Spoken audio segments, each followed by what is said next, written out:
रात के उस सन्नाटे में जब हवा पेड़ों के बीच से सरसराती थी और आसमान पर बादल चांद को निगलने की कोशिश कर रहे थे, पहाड़ियों के उस पार एक वीरान हवेली थी। लोग कहते थे वहां एक वैम्पायर रहता है, सदियों से, अकेला और अधूरा। वो हवेली एक खंडहर थी, लेकिन उसके भीतर अब भी कुछ सांस लेता था, कुछ ऐसा जो इंसान नहीं था। दीवारों पर मकड़ी के जाले, जमीन पर सूखे पत्ते और हर कोने में अंधेरा था। उस अंधेरे में एक जोड़ी लाल आंखें चमकती थीं। वो था एड्रिक, वो प्राणी जो इंसानी खून से जीता था, मगर जिसकी आत्मा अब भी किसी अधूरे वादे में जकड़ी थी।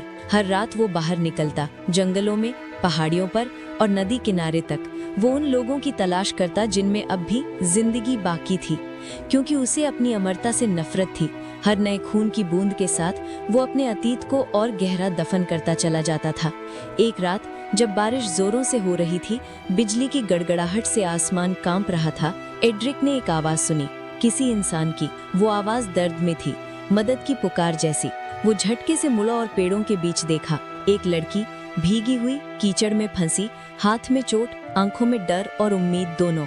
वो उसका नाम नहीं जानता था, मगर उसकी महक, उसकी नब्ज की धड़कन, वो सब कुछ एड्रिक के भीतर एक बेकाबू भूख जगाने लगा। वो धीरे धीरे उसके करीब गया। उसका इरादा साफ था, उसे खत्म करना। वो उसकी गर्दन की ओर झुका और फिर ठिठक गया। उस लड़की की आंखों में कुछ था, न डर न नफरत, बस एक अजीब सी शांति। उसने धीमे से कहा, अगर मरना ही है तो किसी ऐसे के हाथों मरना चाहती हूँ जो इतना अकेला हो। एड्रिक का सीना जैसे सिहर गया। सदियों बाद किसी इंसान ने उसकी आंखों में झांका था। वो पीछे हट गया और बस देखता रहा। बारिश की बूंदें दोनों पर गिर रही थीं और हवेली के अंधेरे से ज्यादा गहरा सन्नाटा उनके बीच था। वो लड़की, जिसका नाम था आर्या, हवेली में बेहोश हो गई। एड्रिक ने उसे उठाया और अंदर ले गया। वो नहीं जानता था क्यों, शायद इसलिए क्योंकि उसने पहली बार किसी को मारने का मन नहीं किया। आर्या कई दिनों तक वहीं रही। वो हवेली जो सदियों से बेजान थी, अब जिंदा महसूस होने लगी। दीवारों के बीच इंसानी सांसों की आवाज गूंजने लगी। वो हर सुबह उसकी ओर देखता, जबकि खुद कभी सूरज की रोशनी में नहीं जा सकता था।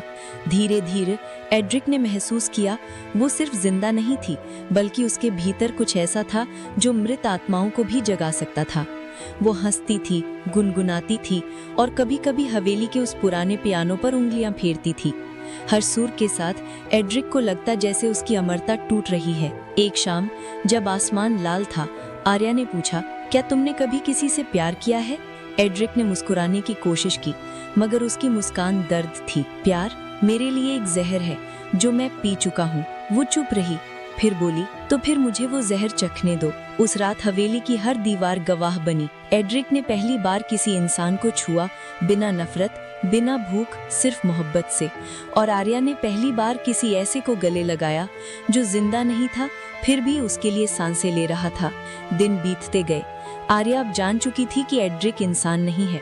वो डर सकती थी, भाग सकती थी, मगर नहीं भागी, क्योंकि उसके भीतर अब वो जज्बा था जो मौत से भी ताकतवर होता है, प्यार। लेकिन अमरता की एक कीमत होती है। एड्रिक का हर लम्हा किसी अभिशाप जैसा था। एक रात शिकारी आए। वो हवेली तक पहुंच गए। वो मशालें, वो चिल्लाहटें और हवा में फैलता धुआं। आर्या ने एड्रिक से कहा, भागो। वो बोला, अब नहीं, अब मैं फिर से मरना चाहता हूँ, अगर वो तुम्हारी बाहों में हो। शिकारी दरवाजे तोड़ते हुए अंदर घुसे। एड्रिक ने उन्हें रोकने की कोशिश की, लेकिन जब तलवार उसकी छाती में धसी तो आर्या ने उसका सिर अपनी गोद में लिया। उसकी आंखों में अब कोई भय नहीं था। वो बोली, अगर अमरता तेरा श्राप थी तो मेरी मौत तेरी मुक्ति बनेगी। और उसने अपनी गर्दन आगे बढ़ा दी। एड्रिक की आंखों से आंसू गिरे, लाल, खून जैसे। उसने आखिरी बार उसके होंठों को छुआ। वो दोनों वहीं ठहर गए, एक जीवित और एक मृत। दोनों ने एक दूसरे में शांति पाली।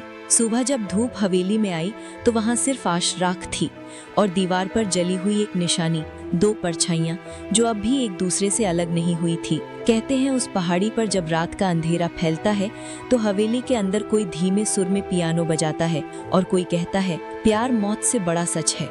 वो आवाज अब भी गूंजती है, एड्रिक और आर्या की मोहब्बत बनकर।